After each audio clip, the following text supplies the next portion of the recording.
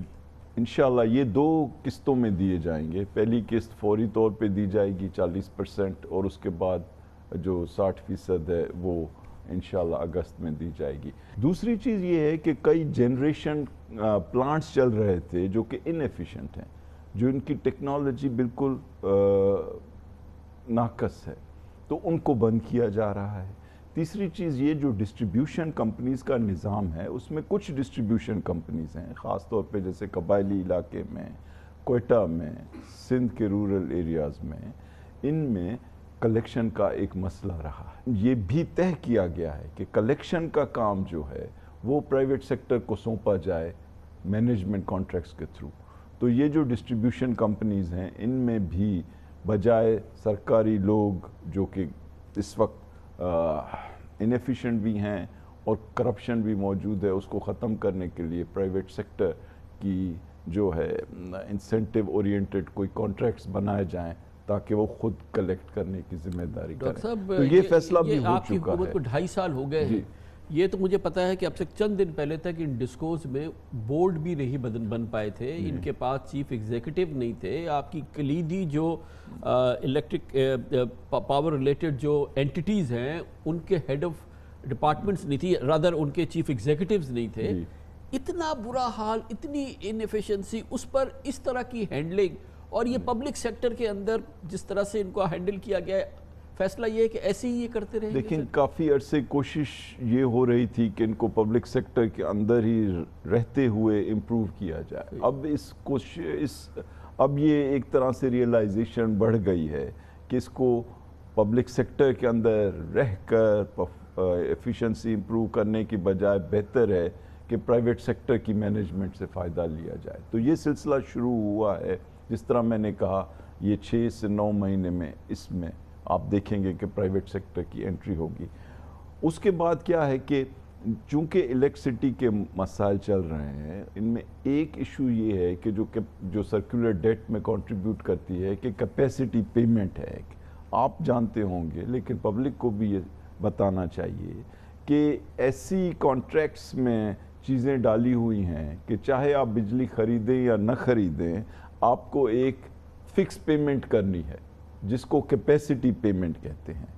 اور یہ capacity payment جو ہے یہ 2013 میں 185 ارب ہوتی تھی، یہ 2018 میں 468 ارب ہو گئی، اور اب یہ تقریباً 1,500 ارب ہونے جا رہی ہے 2023 میں. تو یہ بھی ایک طرح سے جو سرکولر ڈیٹ کا نمبر ہے اس کو انفلیٹ کر دیتی ہے، اس کو یعنی بڑھا دیتی ہے.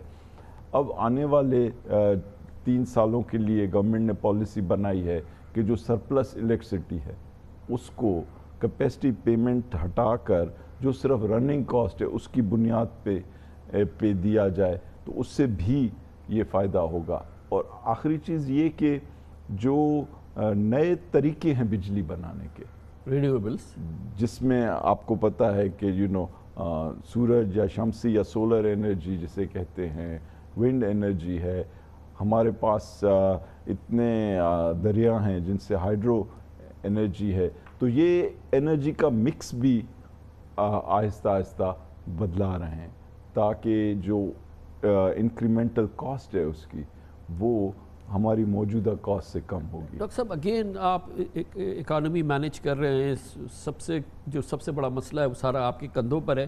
یہ پرائیویٹائزیشن وغیرہ کا کب ہوگا؟ میں پہلے بھی آپ سے پوچھ چکا ہوں، گورنمنٹ میں بھی پوچھتا ہوں. بڑے پیارے بہت ہی شاندار ہمارے آدمی ہیں میاں محمد سبرو صاحب، لیکن وہ کبھی ٹی وی وغیرہ پہ تو نہیں آتے. تو سر اس میں کیا ہے، یہ کب یہ لگے گا کہ اس پہ کچھ کام ہو رہا ہے، یہ کچھ ہو رہا ہے؟ میں نے تو بڑی ڈریڈفل ایک خبر بیچ میں سنی کہ شاید گورنمنٹ میں کہیں یہ بات ہوئی کہ کئی کو نیشنلائز کر لو، پرائیویٹائزیشن تو چھوڑو. انبیلیویبل.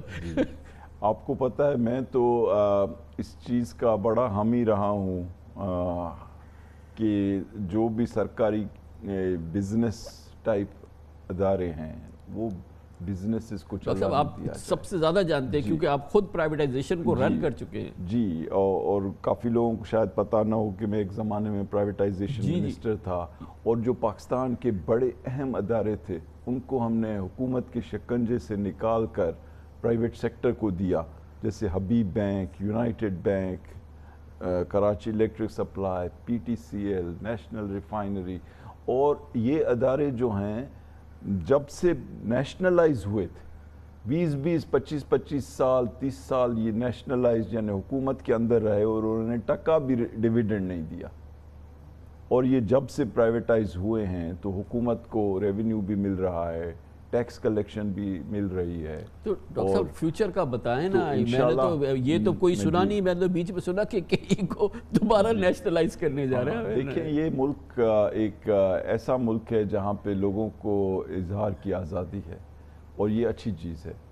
اس میں پھر کئی چیزیں ایسی ہوتی ہیں جو ٹوٹلی سچ نہیں ہوتی ہیں، لیکن ان کو سہنا پڑتا ہے. اور حکومت میں جب آپ ہوں تو آپ کو دل بڑا کرنا پڑتا ہے، تنقید سہنے کی عادت پیدا کرنی پڑتی ہے، اور مسلسل. تو سر کوئی میننگ فل بتائیں نا کہ پرائیویٹائزیشن اور فردر نیشنلائزیشن نہیں ہو رہی ہے. جی انشاءاللہ ایسی تو چیز میرے خیال میں بڑا سیٹ بیک ہوگی، اور کوشش یہی ہونی چاہیے کہ ای کا جہاں تک ہے کہ ایک بہت دنیا کی بڑی عالمی کمپنی ہے جس کے ساتھ ان کا معاہدہ ہوا ہے، اس کی راہ میں جو رکاوٹیں ہیں وہ حکومت کے مختلف اداروں کو بیٹھ کے حل کرنی چاہیے. اور یہی فوکس ہے. جی ہاں، اس میں اور بقایا جو پرائیویٹائزیشنز ہیں دیکھیں ہمیں یہ جو ہے ریکگنائز کرنا چاہیے کہ کرونا وائرس کی وجہ سے یہ پروگرام متاثر ہوا، کیونکہ اس میں باہر کی کافی اچھی پارٹیز آئی ہوئی تھیں، لیکن جب کرونا وائرس ہوا اور وہ ٹریول ہی نہیں کر سکی تو یہ 6 سے 8 مہینے جو سیٹ بیک ہوا ہے، میرے خیال میں گورنمنٹ کی نیت صحیح ہے، گورنمنٹ کا ایفرٹ ہے، انسٹیٹیوشنل کیپیسٹی جو ہے اس کو بھی بڑھایا جا رہا ہے، اور بڑی کمپنیز کو ہائر کیا جا رہا ہے ان کو پرائیویٹائز کرنے کے لیے ایز ٹرانزیکشن مینیجر. لیکن اس میں سچ بات یہ ہے کہ کرونا وائرس کی وجہ سے ڈیلے ہوا ہے. ڈاکٹر صاحب آئی ایم ایف پروگرام کی کیا پوزیشن ہے؟ کب یہ دوبارہ پراپرلی، یعنی کہ مجھے پتا ہے کہ یہ سسپینڈڈ یا آپ لوگ اس کو استعمال نہیں کرنا چاہتے، لیکن کب ہم یہ دوبارہ بیک آن ویلز ہوگا؟ جی، پاکستان اور آئی ایم ایف کے تعلقات بہت اچھے ہیں، اور پاکستان اور IMF اپنی جو ریلیشن شپ ہے اس کو ایک اچھے انداز میں مینیج کر رہے ہیں. اور جب کرونا وائرس آیا تو IMF نے آگے بڑھ کر 3 بلین جو ہیں اضافی رقم پاکستان کو فاسٹ ٹریک پہ ڈسبرس کی, اور ان کی وجہ سے دنیا کے جو دوسرے ادارے ہیں, ورلڈ بینک, ADB, وہ بھی پاکستان کی مدد کے لیے تیار ہوئے. اب جب کرونا وائرس آیا تو ہم نے IMF سے کہا کہ یہ ایسا موقع ہے کہ ہم اپنے لوگوں کو سختی سے ٹیکس نہیں کلیکٹ کرنا چاہتے, ہم بلکہ ان کے لیے مراعات دینا چاہتے ہیں, ان کے لیے آسانیاں پیدا کرنا چاہتے ہیں, اور حکومتی اخراجات بڑھا کر ان کی مدد کرنا چاہتے ہیں. تو IMF نے اس پہ ایگری کیا. پھر جب ہم نے کہا کہ ہم امپلائمنٹ جنریشن کے لیے ایک بہت زبردست کنسٹرکشن پیکیج دینا چاہتے ہیں, تو ان تمام چیزوں کی وجہ سے ایک پاز لیا گیا. یعنی دونوں نے اگری کیا کہ چند مہینے ہم یہ پالیسیز اختیار کریں جو ہمیں کرونا وائرس سے اچھے انداز میں اٹھا لیں. اور اس کا دیکھیں جو بڑے میں بڑا ثبوت ہے کہ یہ حکومت کرونا وائرس سے اچھے انداز میں نپٹ سکی کہ ہماری جو GDP کی گروتھ میں کمی ہوئی وہ 0.5% تھی لاسٹ ایئر, جبکہ ترکی, سعودی عرب, انڈیا, ایران, ان کی 5 سے 6% گری, انڈیا کی 8 سے 11% گری, تو جرمنی کی 6% گری, اور پاکستان کی فقط 0.5% گری. تو یہ تمام چیزیں ہوئیں کیونکہ کرونا سے نپٹنا اس وقت فرسٹ پرائرٹی تھی. اب ہم کہاں کھڑے ہیں؟ اب ہم نے اور IMF نے طے کیا ہے کہ اس پروگرام کو دوبارہ جو ہے ایکٹیو فیز میں لایا جائے, اور آئندہ چند دنوں میں یا ہفتوں میں آپ یہ خوشخبری سنیں گے کہ IMF کا پروگرام جو ہے چند دنوں میں یا ہفتوں میں, اس میں تو بہت فرق بہت ہے. میرے خیال میں چونکہ میں فائنانس منسٹر ہوں تو مجھے کنزرویٹو ہونا چاہیے اور ہفتے استعمال کرنا چاہیے, لیکن آنے والے دنوں میں آپ دیکھیں گے. اور وہ کیا چیزیں ہیں؟ ایک تو وہ بھی یہی چاہتے ہیں کہ ہم الیکٹرسٹی سیکٹر کا جو بحران ہے اس کو ایک طرح سے اس پہ اپنی گرفت کو اچھے انداز میں مضبوط کریں. دوسرا یہ کہ جو ٹیکسز میں کوئی ایگزیمپشنز ہیں ان کو ہم یا ختم کریں یا کم کریں. تیسرا یہ کہ اسٹیٹ بینک اور نیپرا کے بارے میں 2 قوانین ہیں, ان کو ہم اسمبلی سے پاس کرائیں. تو ان چاروں چیزوں کے اوپر ہماری ان کے ساتھ اصولی طور پہ انڈرسٹینڈنگ ہو چکی ہے, اور انشاءاللہ تعالی ان چیزوں کی بنیاد پر جو ان کی سیکنڈ پلس ریویو ہے وہ ہونے جا رہی ہے. بالکل ٹھیک ہے ڈاکٹر صاحب, ہم ایک چھوٹے سے وقفہ لیتے ہیں, واپس آئیں گے. وفاقی وزیر خزانہ و محصولات پاکستان کی اکانومی کو درپیش چیلنجز اور اس کے مستقبل پر ہم سے بات کر رہے ہیں. Welcome back. وفاقی وزیر خزانہ و محصولات ڈاکٹر عبدالحفیظ شیخ ہمارے ساتھ موجود ہیں. پاکستان کی معیشت, اس سے درپیش چیلنجز, اس سے منسلک مسائل پہ بات کر رہے ہیں. ڈاکٹر صاحب, ہم اپنے ایکسپورٹ سیکٹر کو بڑا پیمپر کرتے ہیں, ہماری سب سے زیادہ بلو آئیڈ انڈسٹری ہے, اور اس کو ہم زبردست فری بیز دے رہے ہیں, کنسیشنل تمام چیزیں ہم دے رہے ہیں. کاسٹ بینیفٹ ریشو پاکستان کے عوام کو بتائیے کہ جب ہم اتنا ان کو دے رہے ہیں, اس سے کیا ہمیں اس کے ریٹرن میں اتنا فائدہ ہو رہا ہے یا نہیں؟ کیونکہ ابھی کہتے ہیں کہ ابھی ہمیں اگلے 5 سال کے لیے ٹیکسٹائل پالیسی چاہیے جس میں پاکستان کے عوام کی تو بجلی بڑھ رہی ہے ہر 6 مہینے بعد. یہ کہتے ہیں ہمیں 5 سال کے لیے آپ بتا دیں کہ اس نرخ پہ آپ ہمیں بجلی دیں گے یا گیس دیں گے. مجھے پاکستان کے عوام کو پتہ کرنا ہے کہ جو ہم اتنا دے رہے ہیں تو اس سے ہمیں فائدہ کیا ہو رہا ہے, فائدہ یا نہیں؟ یہ بہت اچھا سوال ہے خان صاحب, اور جہاں بھی گورنمنٹ کسی کو کوئی بھی سبسڈی دے تو ہمیں پوچھنا چاہیے کہ کیا یہ سبسڈی صحیح انداز میں لگ رہی ہے, کیا یہ صحیح جو انٹینڈڈ بینیفیشریز ہیں انہی تک پہنچ رہی ہے, اور کیا اس کے اثرات معیشت کے لیے بھی ابھر رہے ہیں یا نہیں. ایکسپورٹ سیکٹر جہاں تک ہے, دنیا کا کوئی ملک پچھلے کوئی 40 سال میں 15 سے 18 ملک ہیں جنہوں نے اپنی اکانومیز کو اس انداز میں بدلا ہے کہ ان کے لوگوں کی کوالٹی آف لائف تبدیل ہو گئی, جس میں چائنا ہے, ایسٹ ایشیا ہے, اب ویتنام ہے, ایسے ممالک ہیں. اور اس میں ایک چیز جو کامن ہے وہ یہ کہ آپ گلوبلی انٹیگریٹڈ ہوں, یعنی آپ دنیا کے ساتھ تجارت بھی کریں اور ان کے ساتھ انویسٹمنٹ بھی کریں.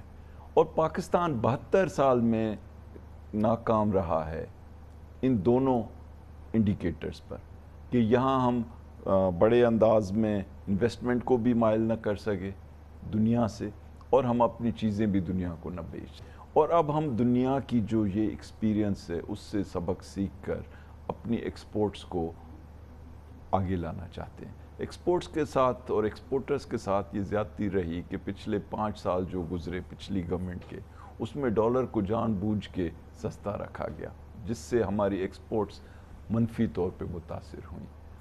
اب دوسری چیز یہ ہے نا کہ اگر آپ ڈالرز نہیں ہوں گے آپ کے پاس، تو آپ کیسے اپنے لوگوں کے لیے جو ان کی ضروریات ہیں وہ دنیا سے پوری کریں گے؟ صحیح، ہم نے تو اس کے لیے اب دیکھیں نا، فری بیز دے دیے نا، تو اب ہم نے جو ہے کیا کیا ان کو دینے کی کوشش کی ہے۔ پہلے تو یہ کہ ان پہ ایکسپورٹ سیکٹر پہ کوئی ٹیکس نہیں ہے۔ دوسری چیز یہ کہ ان کو جو ٹیکس ریفنڈز ہیں وہ ہم نے پچھلے سے دگنے ان کو دیے، یعنی 250 ارب روپے دیے۔ تیسرا، بجلی، گیس، لونز، یہ تینوں چیزیں جو ہیں وہ سبسیڈائزڈ ہیں، اور ان چیزوں کا اثر اب آ رہا ہے۔ آپ نے دیکھا کہ ایکسپورٹس جو ہیں بڑھی ہیں، لیکن بڑھنے کی رفتار اتنی تیز نہیں ہے جتنی ہونی چاہیے، لیکن جو آرڈرز ملے ہیں تو اس میں کیپیسٹی یوٹیلائزیشن، یعنی جو موجودہ کیپیسٹی ہے وہ مکمل طور پہ یوز ہو رہی ہے، اور کچھ جگہوں پر لیبر کی شارٹیج بھی محسوس ہو رہی ہے۔ تو ٹیکسٹائلز ہیں کوئی 8%، ہوم ٹیکسٹائل تقریباً 16% بڑھے ہیں، ریڈی میڈ جو گارمنٹس ہیں جو کہ بہت اہم ہیں وہ 25% بڑھے ہیں، فارماسیوٹیکل 25% بڑھی ہے، کیمیکلز 14% بڑھے ہیں، جو پروسیسڈ فوڈ ہیں کوئی 120% بڑھے ہیں، اور ان کی وجہ سے ہمارا جو ریزروز ہیں، ریزروز کی سچویشن بھی ایک طرح سے ٹھیک ہے۔ کرنٹ اکاؤنٹ پہ نگاہ ہماری مضبوط ہے، اس میں کوئی فکر کی بات تو نہیں ہے، کیونکہ آبویسلی یہ ہونا بھی تھا، اب یہ ڈیفیسٹ میں ہو گیا، سرپلس والا زمانہ گزر جب گیا۔ یہ گورنمنٹ آئی تو پاکستان کی تاریخ کا سب سے بڑا جو لیول تھا 20 ارب ڈالر منفی تھا، اور اس کو جو ہے پازیٹیو کیا گیا ہے، اور یہ ایک اچھی خبر ہے۔ اس وقت وہ پچھلے 6 مہینے کا جو ریکارڈ ہے اس میں پازیٹیو جا رہا ہے، لیکن جہاں تک ہمارے اپنے اخراجات اور آمدنی کا فرق ہے، جسے پرائمری بیلنس کہتے ہیں، وہ اس وقت جو یہ سال گزر رہا ہے، جولائی سے لے کر اب تک 7 مہینے جو گزرے ہیں، اس میں وہ سرپلس میں جا رہا ہے۔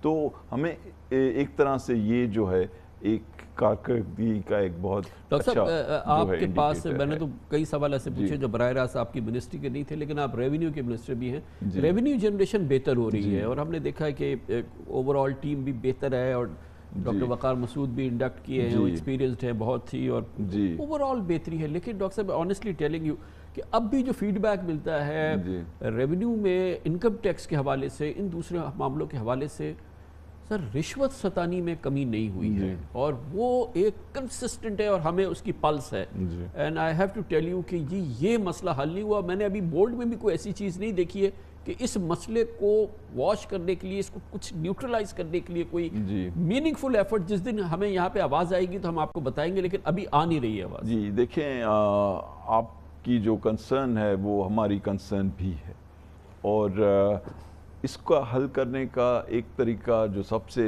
مفید ثابت ہو سکتا ہے وہ یہ ہے کہ ہم لوگوں کو بیچ میں سے نکالیں، ریونیو کلیکشن اور ٹیکس پیئر کے درمیان میں جو لوگ ہیں ان کا رول منیمائز کریں اور آٹومیشن کی طرف جائیں۔ آپ نے دیکھا کہ جب یہ فاسٹر کا نظام لایا گیا، فاسٹر وہ نظام ہے جس کے تحت آپ کو ریفنڈز کمپیوٹر کے تھرو ملتے ہیں۔ ہم نے یہ چیلنج کیا ہوا ہے، اگر بھیجتا لوکل آفس سے ہی ہے نا وہ آدمی جو بھیجتا ہے، وہ لیکن میں یہ کہہ رہا ہوں کہ میں آپ کا بھیج رہا ہوں، اس میں 6% میرا ہے۔ میں یہ کہہ رہا ہوں کہ ایک تو یہ کہ ہم نے چیلنج کیا ہوا ہے کہ 72 گھنٹوں کے دوران آپ کو اگر ریفنڈ آٹومیٹیکلی نہ ملے تو آپ کمپلین کر سکتے ہیں، اور جو کمپلین کرنے کی کمیٹی بنائی گئی ہے اس میں زیادہ تر لوگ بزنس سیکٹر کے ہیں۔ تو یہاں پہ آپ کے کراچی کے بزنس مین جیسے ثاقب شیرازی صاحب ہیں، وہ بھی اس کمیٹی میں ہیں، اسی طرح سے پنجاب کے بزنس مین ہیں۔ تو ہم نے